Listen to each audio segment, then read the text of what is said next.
Excellent. I fixed it. Welcome to another episode of Victory Lane Vibes. We are your hostesses with the mostesses, Arts of Degenerate. So it's Peyton and Madeline and Jarrett. And we're here after a slew of races in the great Lone Star State that is Texas. Um, I feel like something happened and we didn't talk about it last week, and it just escaped my mind again. I hate when that happens. We can just complain about Stephen A. Smith, but I feel like that moment's kind of past by vitriol's. That's I just mean, not. yeah, that's Yeah, kind of yeah. No, I say we just keep it moving from that. we just keep it pushing. Yeah, yeah. Okay, we'll move. Everybody raced this weekend. Oh, I know what I wanted to bring up. So in case you missed it, Destiny Spurlock is running a doubleheader this Friday. At Watkins Glen, she's gonna be running the Arca car and a truck. Um, I didn't see a truck start coming this soon. I'm actually kind of really excited about it. Um, I was watching. Shout out Fox Teka. Fox Teka had a live stream up interviewing her like as she was getting fitted for a seat, and I forgot what a complicated and annoying process it is to get fitted for a race seat. To have to sit there and like get the foam set and then get back in the seat and then they shave it all off. It sounds like a really really thorough process, but she was doing her seat fitting, getting ready for the weekend up in New York. Um, we did it for our Archer debut, and I was right. So I just want to ask y'all, what do you think? Where would you like to see from? I should say, Destiny and Watkins Glen. Is a top 20 too much to ask? You just want to keep it clean and come back home with all the doors and metal on it. Like, what are we? There's some other choice names on the roster for the race list that I'm not gonna speak into existence. But what are you expected for Destiny for Friday afternoon? I mean, I think a top 20 would be nice. Do I expect it? I would like her to just finish the race, but I think a top 20 would be good. A top 20 would be insane. To do that on debut on a, I don't have any knowledge of her being a road course expert or aficionado in a vehicle she's never been in, a track she's never been to. Yeah, a top 20 would be insane. I think running all the laps, keeping all the fenders on it, that's a hugely great day. So all this seems to be rolling up very quickly. So I mean, more credit to her. I mean, I believe she's past 30 years old. So I mean, this is sort of the time ramp you've got to sort of see. It's not as though this is a 15-year-old or a Brent Cruz situation where super super young on the front of their career. So you sort of have to ramp up and see sort of what the pipeline or the ladder looks like. So I can understand the sense of urgency, but yeah, I think just finishing all the laps would be good.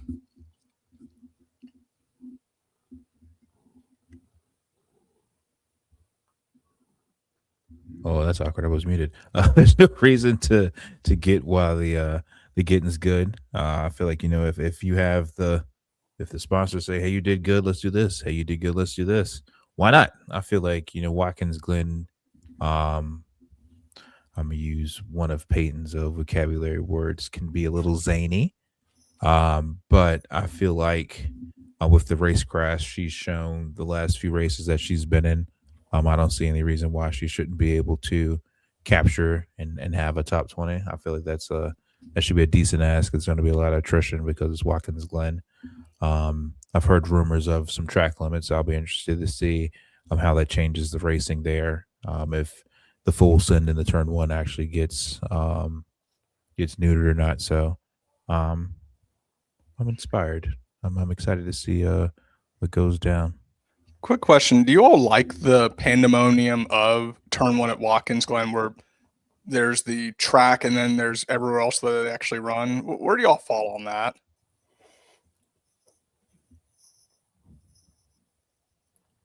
I don't really like Watkins Glen as a whole, so I'm gonna step back from that question.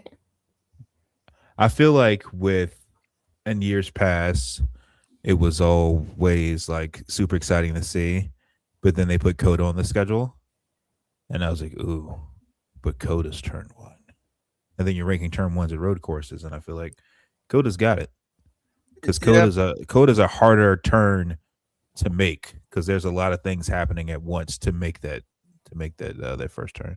but my question is do you all like the absolute no track limits aspect of it, or I feel like it'll like if they actually do genuinely come with track limits, it'll make the racing cleaner. I feel like more of the driver's skill will come out. Because if you just have them ride open, do what you want to do, run somebody all the way over to the logos over there next to the tree line, and then come back on the track, I feel like that's kind of excessive. But if you actually keep them in a painted box, the racing actually be good. I mean, just ask Max what happens when you I mean not Max, ask Charles Leclerc what happens when you don't obey track limits. You get ka-chowed. yeah, I want them to run the track. I just think everyone's going to be upset if it's something like we see in F1 where it's just painful.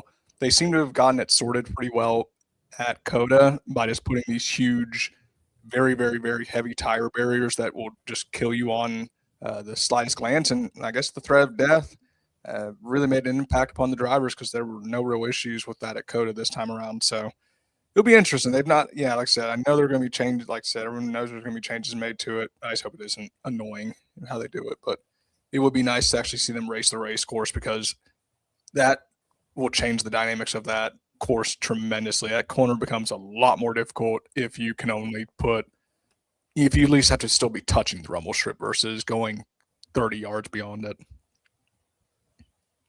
I mean, we'll see. I'm probably already going to see myself complaining this weekend as it is because it's another road course with stage cautions and the whole everything that comes with that. Well, we tried the stage flip at Talladega to see what it did. Meh. So we'll see if the track limits produce better racing because that's all that we're really here for is more things to either love and yap about or hate and yap about in anger.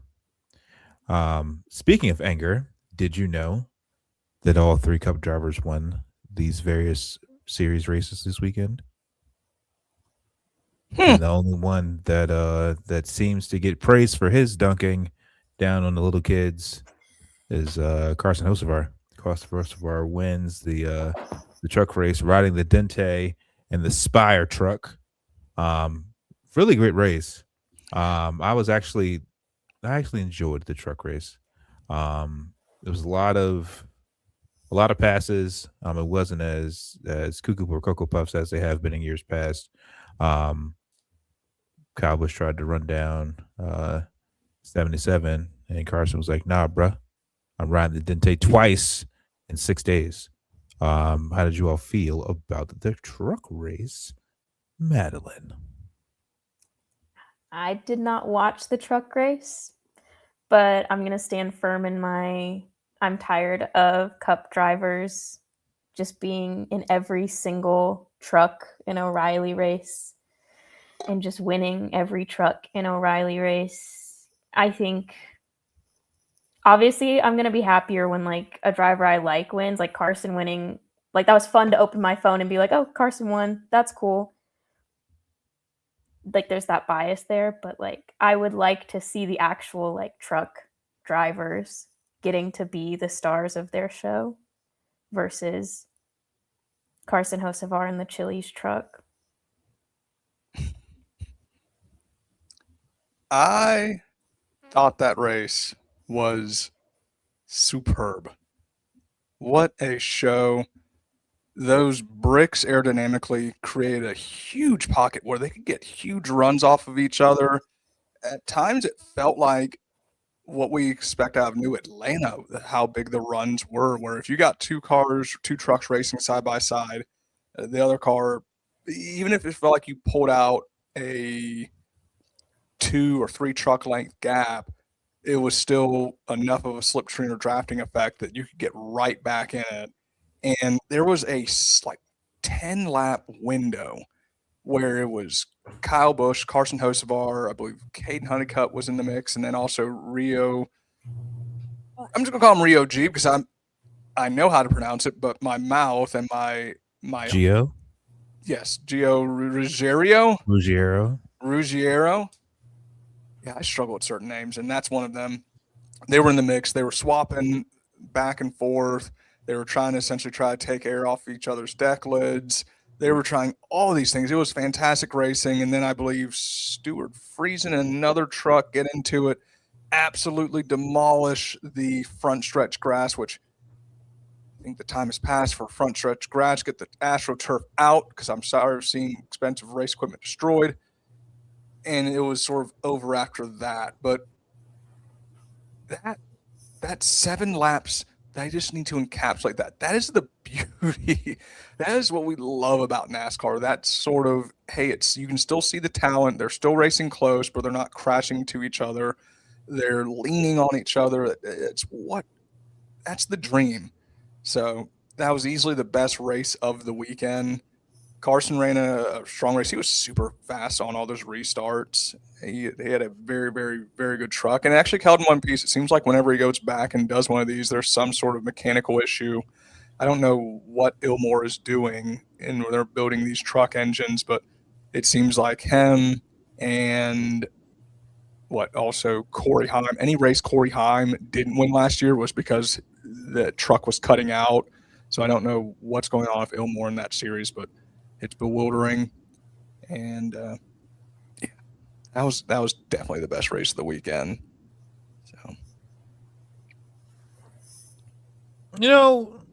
We'll talk about that later. It was a very good race. It was a good race. But the best race of the weekend, I got a rebuttal for that. It seems like the trucks realize that they have a schedule to follow. Because as we mentioned a few minutes ago in a previous segment, they're racing again Friday at Watkins Glen. Should be fun. A little Friday afternoon pregame for the race festivities. Moving forward to Saturday, Justin Allgaier doesn't wreck him, and Kyle Larson wins the Oreilly's race. Justin Allgaier was faster. Justin Allgaier should have spun him. If getting into his left rear and playing the aero games didn't get him loose, he should have just gave him the chrome horn and sent him a spinning and then took that win. I have an issue with Kyle Larson winning races in lower series. Carson Hocevar didn't do anything wrong because he was just there a couple years ago. But when Kyle Larson can only win in the series that doesn't pay him any points to win, I have beef with that. Kyle Larson wins the Oreilly's race. What'd you think of the Saturday race? So some of the 3-wide action they were doing earlier on the race was really spectacular. And then after that, Kyle Larson just stunk up the show. I need to get the stats pulled up. I don't know how many laps he led. It felt like he led every last one of them. Let's just see here. 93 laps. A little bit. That's gross. Yeah, 93 laps and then 54 laps for Dustin Allgaier, which that must have been a really long pit sequence or pit cycle. And golly, he was lapping, I think, all the way up to dang near 20th place. And then I believe Raja Karuth got out into the gray stuff and lost it. So, yeah, frustrating weekend out of that. I'll say this is more about the track itself, and we might cover this in the Cup Series. People have been upset about this track, but truthfully, since 2023, like the 2023 race at Texas going since then, have all been really good. The track finally seems to be coming into its own. It's still garbage if you go back and get a chance to drive and simulate, on iRacing or something like that. Old Texas compared to what we have now, Turn 1 is an abomination. It's just I don't know what their thought process was by flattening it out and making it super wide, except uselessly wide, where you can't actually put a car and run around the top of the fence just because you're a billion miles away. You're pretty much, if you were actually run the top in 1 and 2 at that track, you'd probably be adding another, I don't know, eighth of a mile every lap. I don't know if that's actually accurate, but you'd be adding a tremendous amount of distance to it. So it's just absolutely useless. But all 3 races actually brought good racing, and the beautiful thing is you can see how much that pavement is aged. It looks like it's concrete now. All that's just been sun bleached. You can barely see the PJ1. I do think they probably need to actually grind down that bump to a degree, or maybe the crew chiefs just need to actually set the cars up to handle a bit more of a bump. I don't know whether that would actually be a good thing or a bad thing, but yeah, that track is filing its own. I'm glad they let it just sort of do its thing versus trying to make a fourth drafting track. So, but beyond that, the Oreilly's race was, I would say, probably the most underwhelming of all of it. Yeah, good to see Sheldon Creed once again, another top 10. He is really putting together a great season. Unfortunately, this is a sort of great season where when Charles Barkley put together a great season, all it got him was losing in the Eastern Conference Finals. So, or assuming, yeah, or I guess the Eastern if he was on the 76ers, and then losing in the finals in the Western, or assuming losing in the finals when he was with Phoenix. But anywho, yeah, he's going to put up a great season that he's not going to have any chance of winning because Justin Allgaier is losing his damn mind.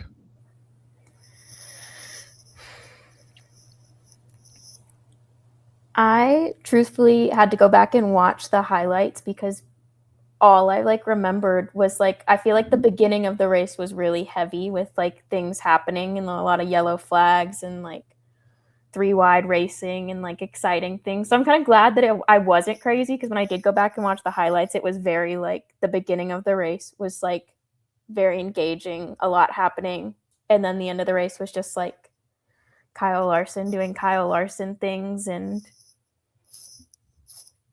going back down to the Oreilly series to teach the kids down there a lesson. What did he say? He said last year that he said he felt like he was supposed to go down there and they needed Cup drivers down there to teach them how to actually race or something. Whatever it was he said. But I mean, I enjoyed the race. I think it was a fun race, as fun as a race that Kyle Larson wins could be. I was bummed for Connor Zilic that his day kind of he was doing pretty good. Then Kyle Larson happened. I was bummed for Raja that he kind of had a rough day. I think I looked back and he it was 32nd or something was where he ended up being put at the end of the race. I will say, as much as it pains me, the 3 wide with Kyle Larson, Connor Zilic, I think it was Brent Cruz, was probably the most exciting part of the race, even if that was the moment where Kyle kind of just took over and we had to watch the Kyle Larson show all over again. But it was exciting. It was fun. I think it was a good race. I don't think I have any complaints about it other than Kyle winning. I think my complaint is always that Texas should be a night race. I feel like we need more night mile and a halves. The truck put on a good show, and I feel like part of that probably came from the extra grip that the truck gave under the cooler temperatures.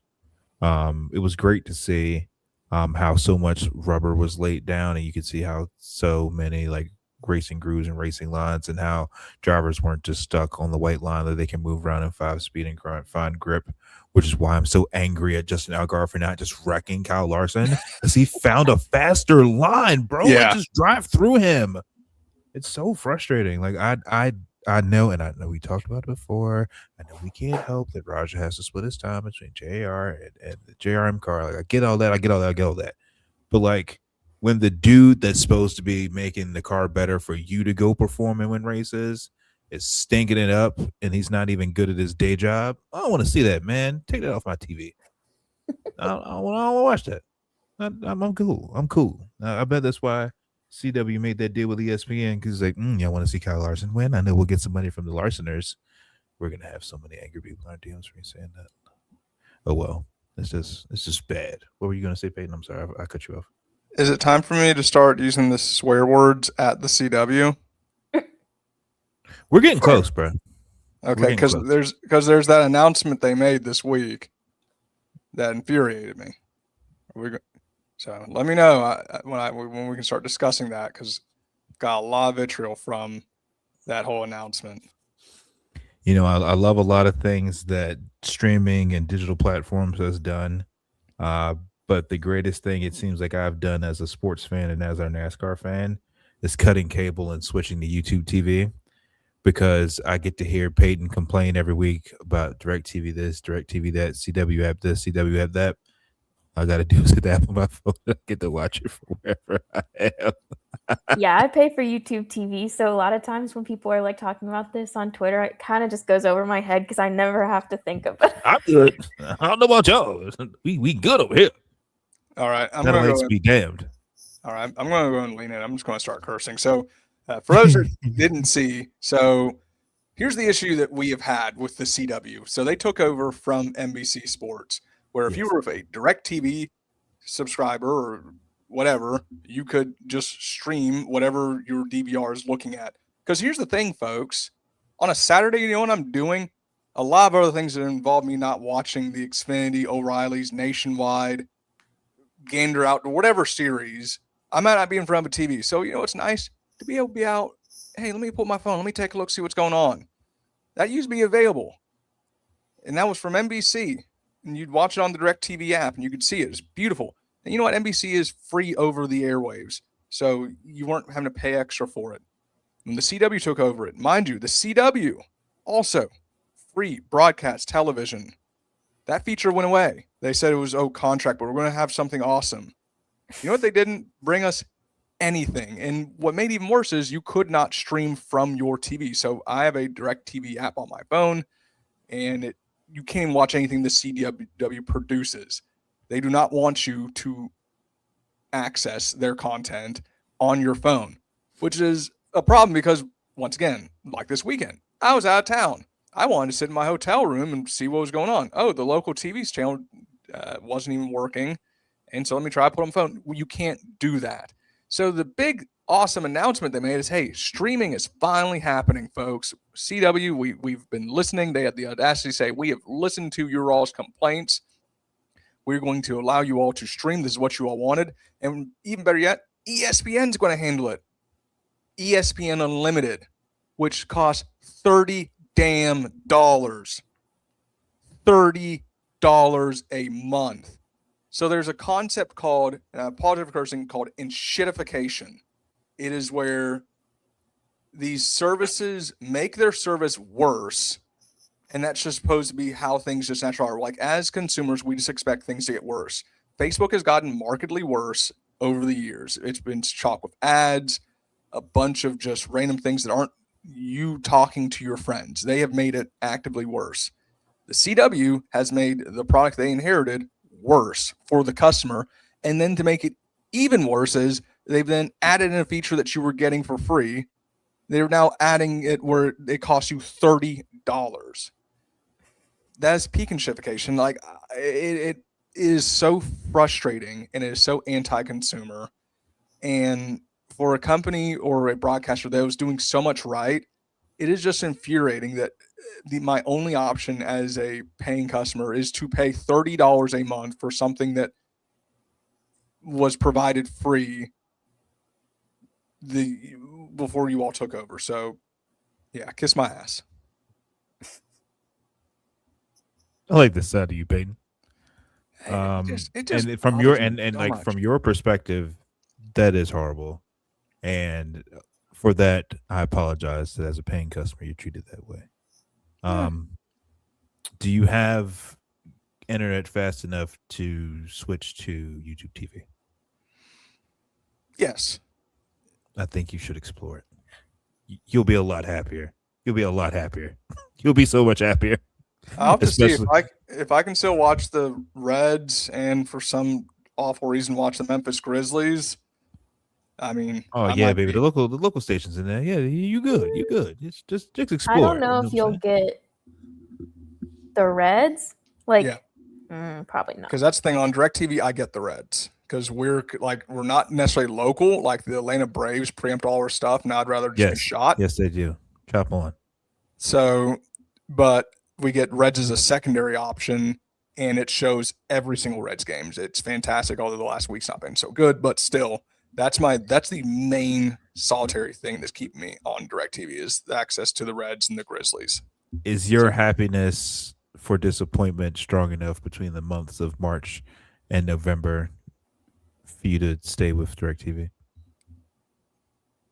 Listen, I ain't moving for no damn Oreilly series. That's fair. Listen, I'm not about to move for the second tier of NASCAR. That's fair.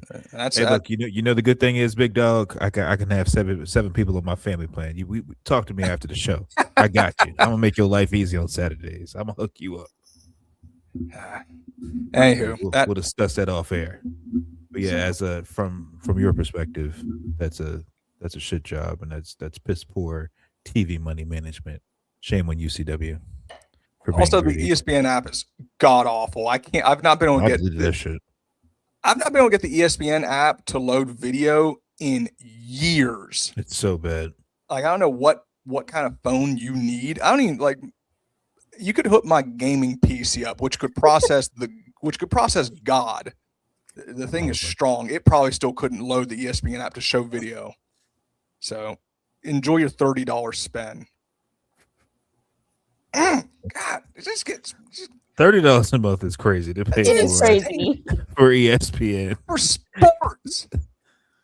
That's crazy. The Oreilly series. That's kind of diabolical. That's horrible. And and it's not even like college football season. You want me to pay $30 a month for what? For ACC baseball? Good. No. Mm-mm. I don't think my wife's car insurance is that much. Maybe not that much. That's a bit of an exaggeration, but $30 a month is a lot of damn money. That's a lot of money in this economy. That's crazy. That's like an eighth a tank of gas. Ah, boy. Speaking of gas, hey, I'm sorry. That race yesterday was gas, bro. I apologize. The cup race cooked.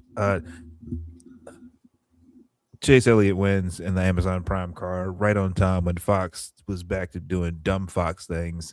I was like, your days is numbered, motherfuckers. You about to be out of here. But that was I normally hate on Texas. Texas was a really good race. The aforementioned racing lines and racing grooves and seeing the greatest driver in the world step on his wee once again and wreck himself out for the second year in a row. I've been eating so good this year as a NASCAR fan. Yesterday's race cooked. Lots of pitch strategy. I'm glad it wasn't super wrecky until the end like I wanted it to. But I thoroughly enjoy races where there's long green flag runs. You have to have pitch strategy. You have to figure out when to take tires. You have to see if the undercut or the overcut's going to work. And we got all of that yesterday. Yesterday's race was fantastic.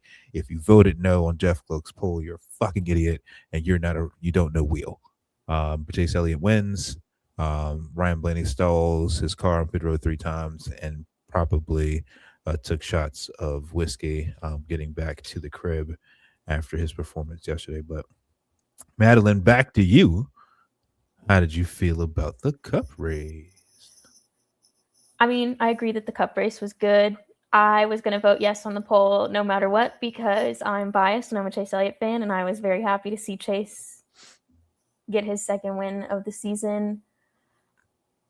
I was expecting, I think, a little bit more of a hectic race because the Oreilly race had been so, hectic in the beginning that I think, I was expecting more of that in the cup race, and I don't really know why I expected that because it's almost never like that when we expect it to be. But, I mean, I think it was a solid race. It felt like another race where it wasn't just, someone winning out of, pure luck, which is nice.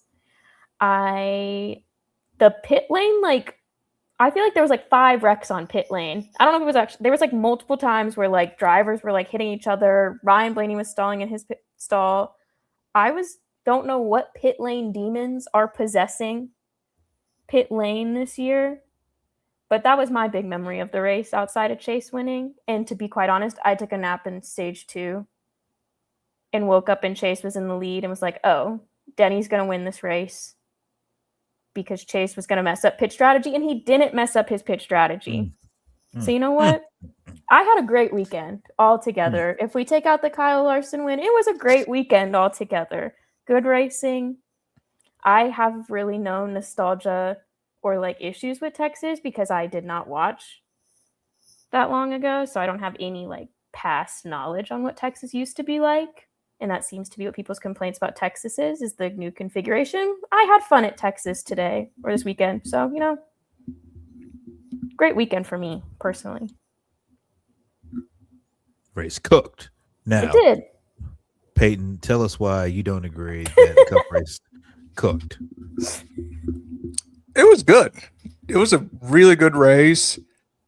I still think the only thing I'd like to see change is them grinding down or figuring out that bump in turn 2 or turn 4.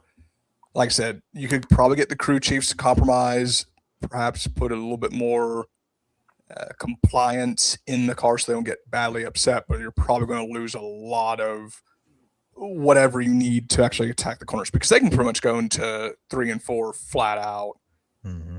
So that's the only thing I would change. Overall, I listened to the first half of that race on the radio and then was able to turn on the rest of it, the final segment, and it was just good. It like you mentioned, it had a good mix of strategy. It had drivers angry at each other for some reason. You had Ty Gibbs getting shipped to the outside or safer barrier by Ryan Preece. You had Kyle Busch, who in one of the group chats, people were really still not giving a whole lot of grief to Kyle Busch just because, it's John Hunter Nemechek. I'll have to listen to what his spotter was saying, but I don't understand how Kyle Busch felt compelled. I understand that John Hunter Nemechek was not necessarily right up against the wall, but even if he was, it still would have been a bad spot. And I don't know, maybe his spotter just didn't say that he was clear or not clear, but yeah, that like I said, Kyle Busch has already clapped back on Twitter against John Hunter Nemechek, saying that was all John Hunter Nemechek's fault. I don't really see how that actually is John Hunter Nemechek's. Just an odd scenario. I'm a Kyle Busch fan, so I will try to have his back, but I don't think that was really John Hunter Nemechek's fault. I don't care if John Hunter Nemechek is not a fighting guy, although for some reason he did have a bloodied lip after the race. I don't know what happened there. So anytime you get the drivers that upset at each other, that's a good thing. That's why you had a good race if they're wanting to talk to each other. But he had Bubba Wallace put in the fence in practice, and then going to a backup car. They all prayed over it. He bought his team lunch. He seemed to be doing something on the car. So it was just one of those feel-good stories. Everyone pitched in to make that happen. And he drives through the field, finishes 9th. Great performance. You had Corey Heim making me extremely nervous that he might just win a race in his 8th Cup race, which would just make me sick as a dog. I'd be very happy for him. But I need Bubba Walsh to at least get one this year, please. So, yeah, the whole 23XI organization looked fantastic. Daniel Suarez, it was just so many different teams in the mix. Daniel Suarez had a crappy start to the race and then managed to come back. Hocevar, strong day. Everyone, this is the most parity it feels like we've seen amongst small teams, big teams, mid-sized teams at this point in the season. And that also includes, a race where Chase Elliott led 87 laps and then was chased down by a Joe Gibbs car. So it was still the big teams doing the winning, but it just felt a little more equal. I will say this, track position played a huge factor. I think if you had Tyler Reddick in clean air out there, he runs away with it. I think if you get Denny Hamlin in clean air, he runs away with it. hell, I think if you get Bubba Wallace, if he didn't have to start from BFE, I'm not saying he necessarily runs away with it, but he could be in the Oh no, top man. five. You know what I'm saying? We're not playing that game. We're not playing that game. We can't play that game. Oh, you could have. No, we can't. We cannot suss out results by a strong performance. But overall, that track's come as two-tone. And also, gotta give a shout out to Alex Bowman. He was strong all day. And I know he gets a lot of flack from Bo Wallace fans just because they've Me. got a bit of a history. Yes.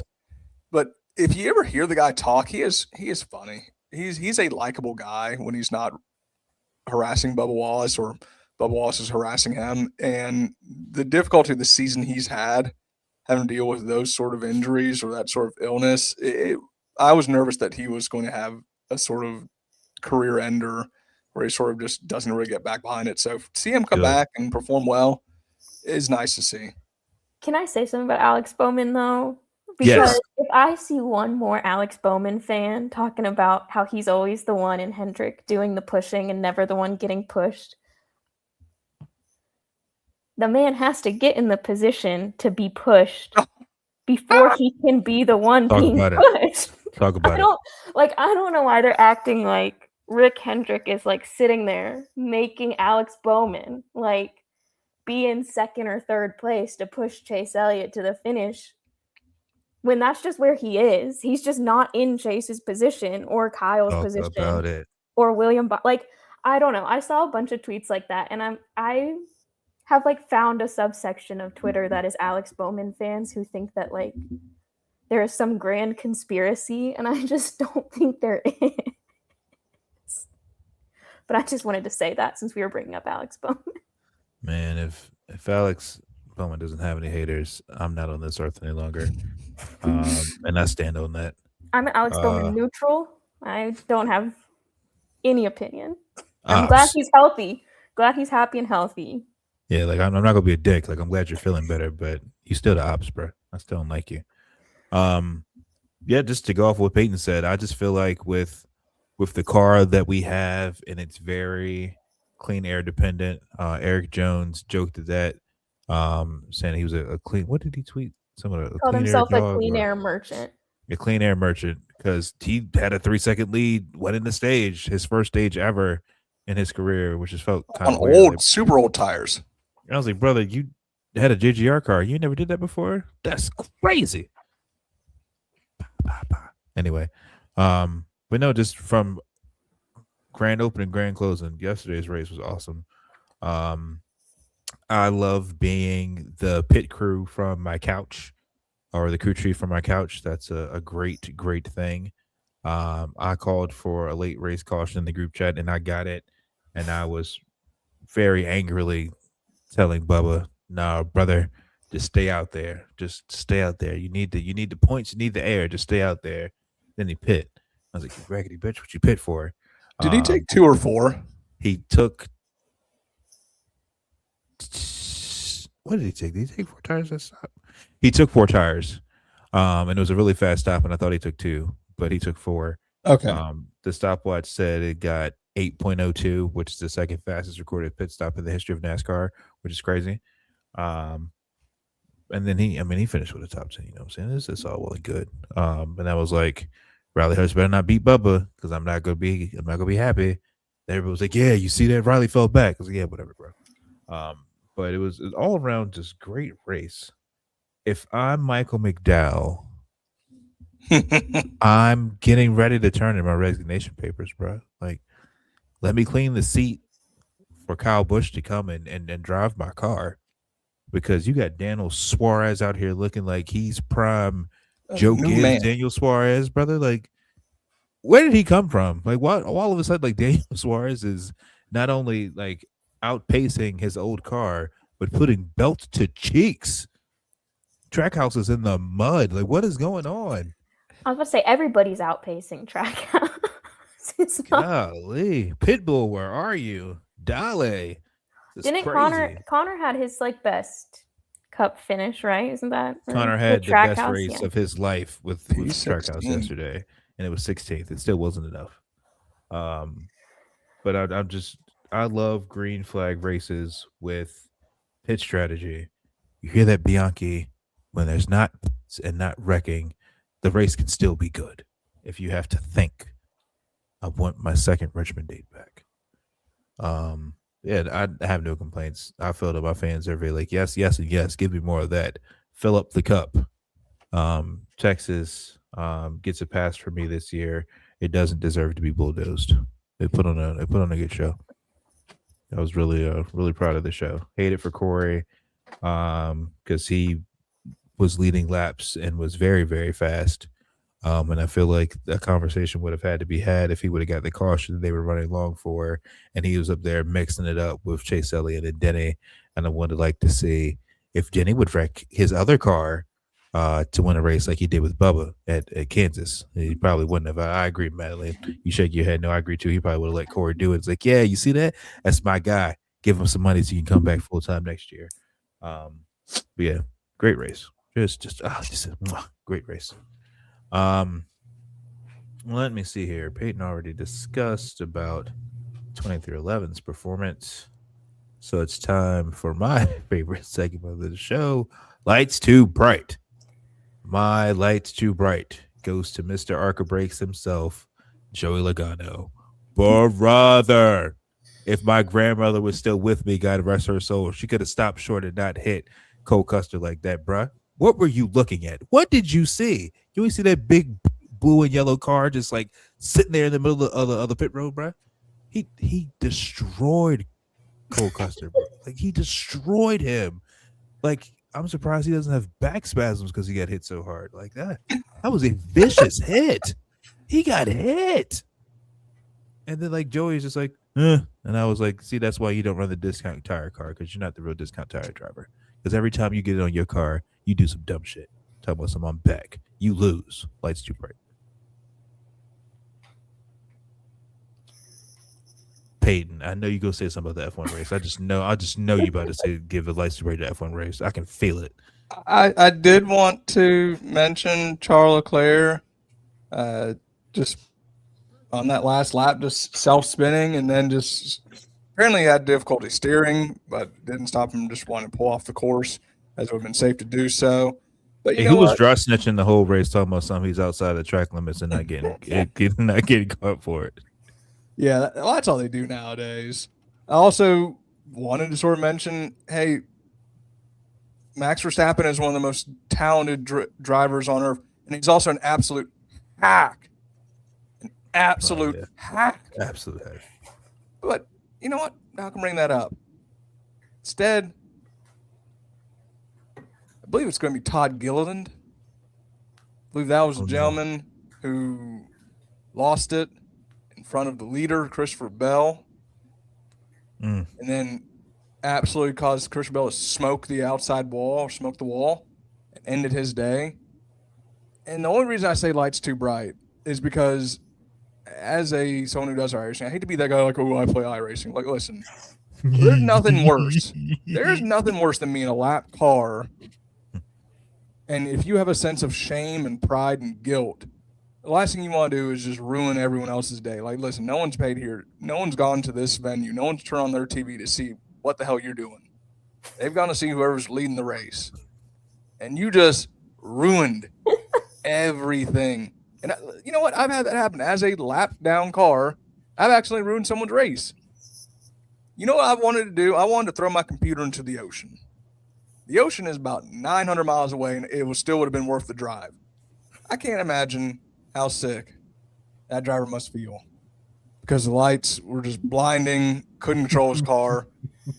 And just to choose that to be the moment of all the laps, all the skill and car control just escapes the body. I don't know if I want to hug him or just say, you need to. Oh, well, I have a retort. Back to that.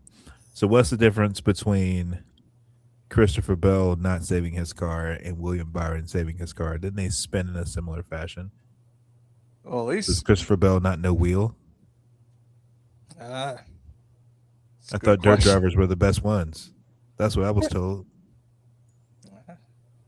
I mean, maybe I don't know. Maybe Hendrick's luck got all used up on saving the 24 car, and the 5 car couldn't manage the withdraw from the luck bank. And I don't know whether JGR just that 20 car is just in beautiful poor luck right now, but I don't know.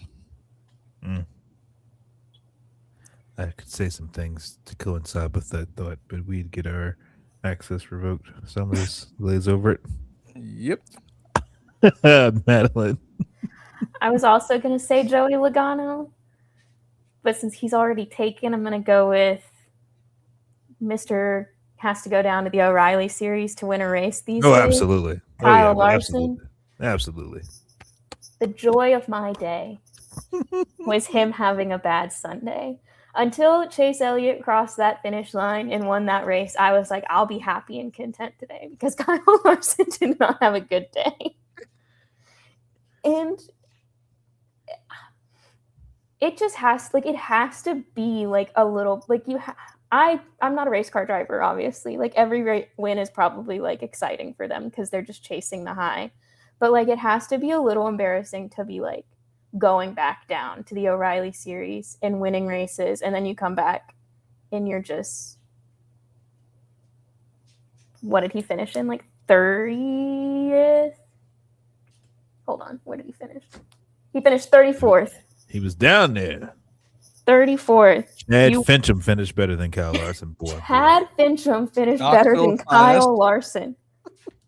Put some respect on Knoxville's name. Todd Gilliland might have finished better than. And he spun. I'm trying to find it. Austin Cindric finished better than Kyle Larson. Ricky Stenhouse Jr. Stenhouse. Zane Smith finished better than you. You know, it's always funny to me when one of the Hendrick drivers is in their post-race interview talking about they got to find another ride home from somebody else because Kyle Larson already left. Like, I feel bad you got left, but damn, yes, he already at home, yes. He watches for the TV. Can't say that word. I was about to say something else.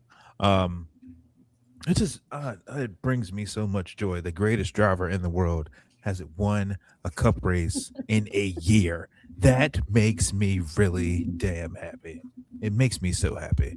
And everybody's like, oh, he's a favorite to win at Watkins Glen. I'm like, I have more faith in Trackhouse finding speed for SVG than I have faith in Kyle Larson winning Sunday. Ain't happening. Ain't happening. Oh, that's what I wanted to bring up. That's what I wanted to bring up. Did y'all see the guy from Spire talking to who was he? Who was interviewing him? It was a dude from NBC. No, I did not. Did y'all see that? So no. He was saying basically how because Gabe Hart got in trouble for being at the race where Carson won last week. It was last week. Yeah. And Mans was like, I have this from you. I have an alliance partner I pay very well to get good setups from. I was like, oh shit, he's talking shit. I was like, oh shit. And there was a whole kerfuffle between Denny and this Mans and them. Yeah, I thought that was on the Gluckcast that he went on there. It was Gluck. Thank you. Yeah, it was on the Gluckcast, and yeah, Denny just leaned into folks on Twitter, and then everyone was really active on Twitter, I believe, on Thursday or Wednesday, whenever that rolled off. So, hey, light's too bright for that podcast being named Gluckcast, bro. That's crazy. You got to change the name of that, bro. You got to change the name. Pause. We got a couple minutes left. Let's bring this to the show. Is Kyle Busch deserving of a one race suspension? Now, for those who missed it, John Hunter Nemechek ran Kyle Busch down. He didn't give him that much space going into turn 3. And Kyle Busch's car did a yeet and sent John Hunter oh damn it. before we get there, I'm sorry. I apologize. Does race control get an honorable lights too bright for the last lap spin of John Hunter Nemechek? No, that Did he get wrecked before the leader took the white flag?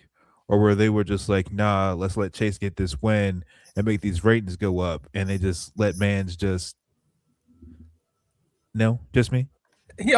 Chase already survived a late race caution.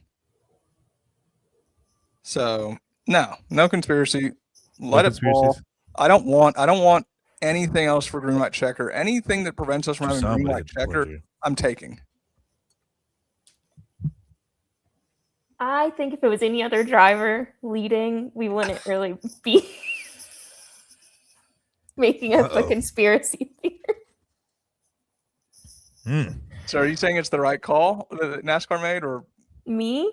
Yeah. I think it was not some grand conspiracy theory to make sure Chase won. Okay.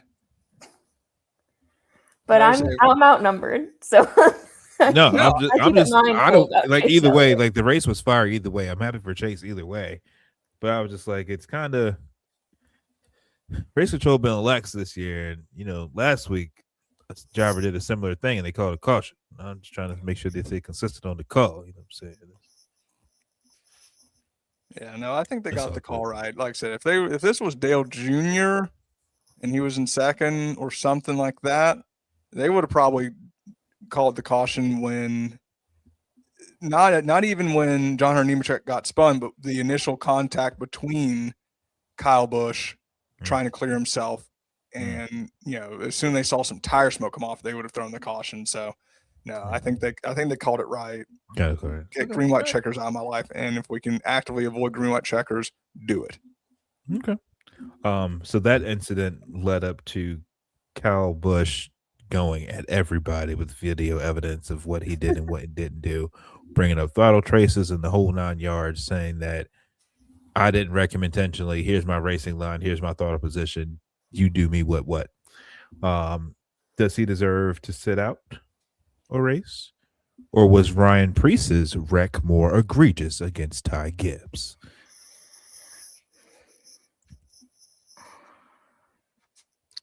Madeline's on the fence here. They were in the fence. She's on the fence. I think Ryan Preece should be more mindful about coming on the radio saying he wants to wreck somebody, because what happens when you end up wrecking that person later in the race? Do I think it was he deserves to be punished? I really don't think it's that deep. Ty Gibbs was on Twitter thinking it was that deep. Speaking of, everybody was on Twitter this week, apparently.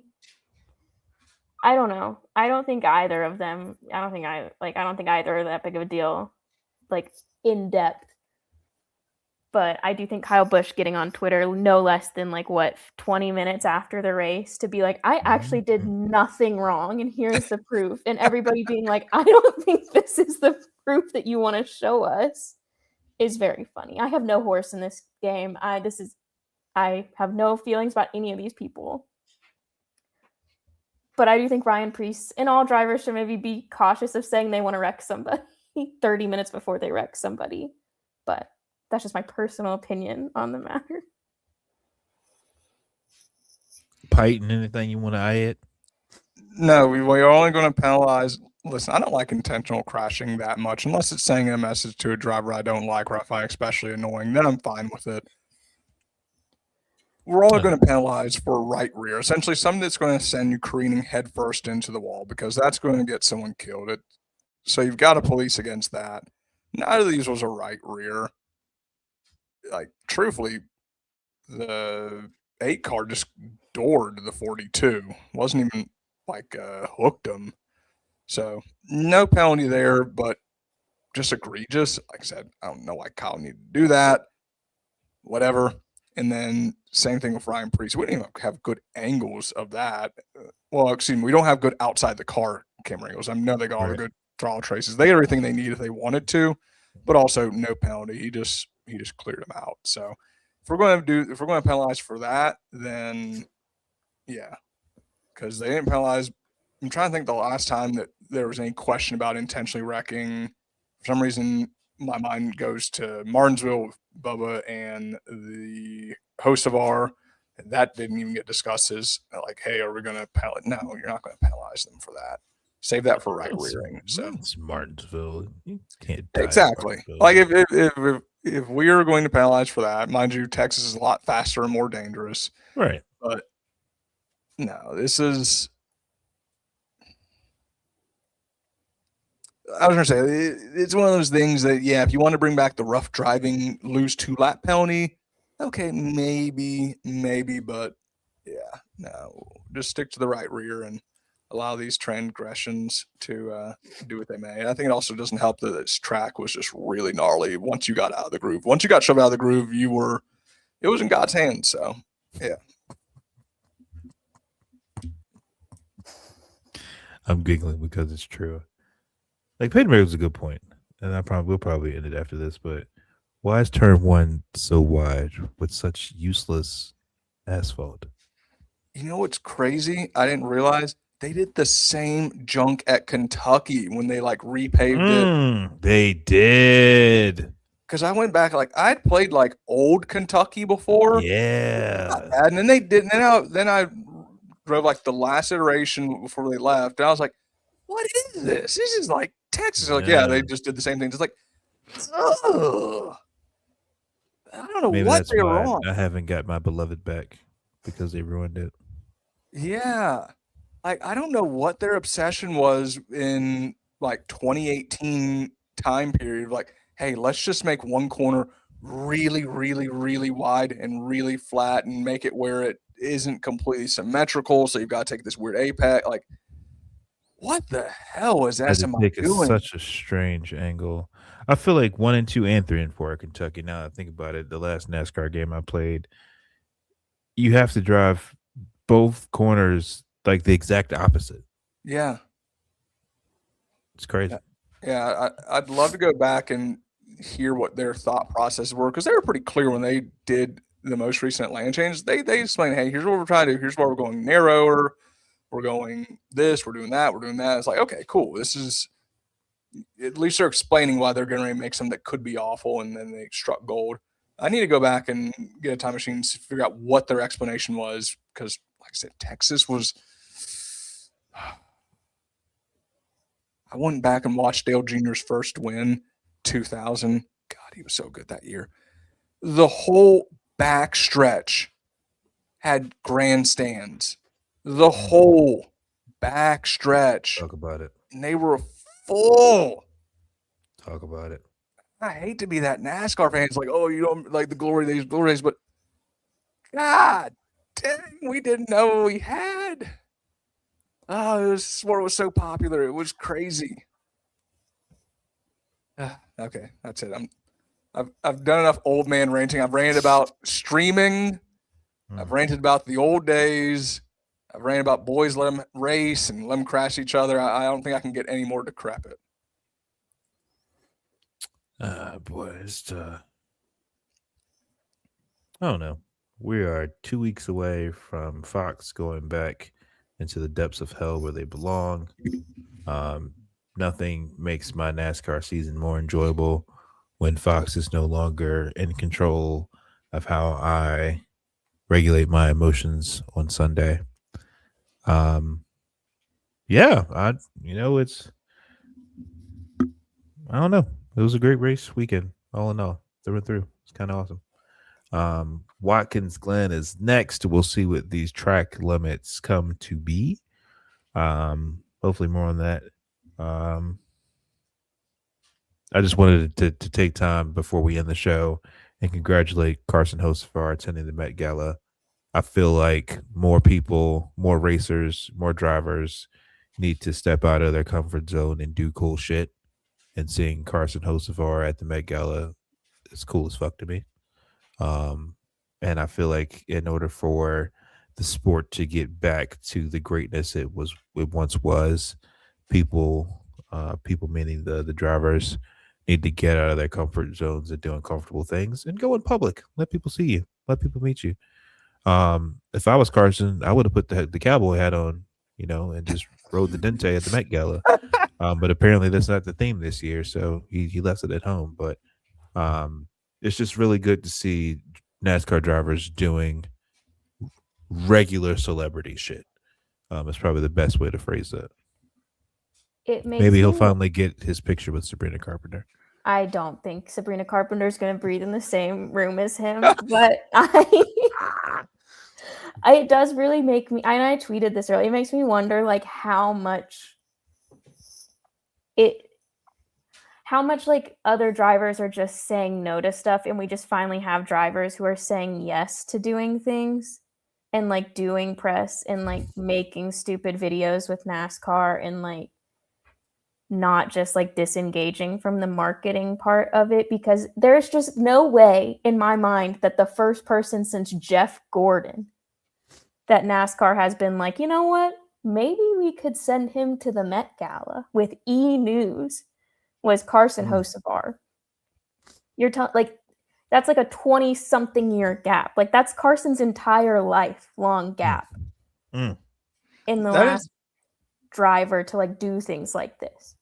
Crazy. That is a great question because I also had the same thought. The last driver that went to the Met Gala was No. Jeff Gordon. You know, he was dapping up. Yeah. Did he? Easy now. No, but I had the same thought as well, Madeline, where I was like, that's cool. I love Carson Hocevar. Why him? Like, is he the most stylish guy we've got? Like, okay. He's like, the one that is said, yeah. so unserious about himself that he'll go do it. And that's why he's great for the sport. But the Met Gala is like a pretty big deal because I think Lewis Hamilton usually tries to make a point to attend that. Yeah. Yeah, Lewis has like been on like the board who like helped like plan the event. I don't know. It has to be that he just says yes. That he just like he doesn't care how he looks or like. I mean, he's got a lot of free time. Not Lewis. Lewis Hamilton. No. Lewis Hamilton has no free time. Hocevar's got plenty because he's sitting there playing video games, streaming, doing YouTube. Like, listen, you can. He's got that young man timetable where it's all like have free time. You think Chase Elliott's days are filled? I think so. I mean, at this point, Carson's going to max out his incentive payout for being social, and they're going to have to give him a raise because of it. He's promoting the brand. He's promoting the sport. The Met Gala. I did see some people complaining about it, which is how you just know NASCAR Twitter is broken, that people are somehow seeing our drivers like doing like normal famous athlete things, and they're like, this is actually a problem and wrong, and it's elitist to be at What's their complaint? I saw one guy say it's not like real NASCAR to go to something like that, and how is this growing the sport? And then I saw someone call it like elitist, and I was like, so what do they want? What do they want him to do? Like what? Because it's not as though he doesn't do plenty of down to earth stuff. Like I said, he sits there and streams video games. Doesn't get any more broke than that in terms of like how to spend an evening. I just think NASCAR Twitter can never be happy. Like I think everybody always has to be angry at something. Always. It's never enough. It's never good enough. No. Well, this has been our episode of Victory Lane Vibes. Thank you for listening. Thank you for being here. Like, comment, subscribe. Tell your mammies, tell your Grammys. I'm working on something secret.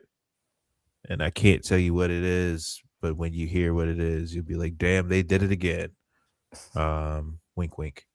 Yeah, that's Texas. We moved to New York. Do you think if it snows, they'll race with rain tires? I just double checked the weather. It's going to be in the 60s and I was going to take my glory. I'm trying to see a snow race. The Clash wasn't enough. I was going to say, have y'all not learned? Race. Yeah, high 63. The low is 48 degrees and shameful. Yeah, 50% 45% chance of rain. Everything will be just fine. Bring the rain tires. All right, y'all. It's been easy. You'll see us tomorrow. Everybody jump in Arthur's mentions and bullying him for not showing up to his part-time job. We'll see you after Watkins Glen.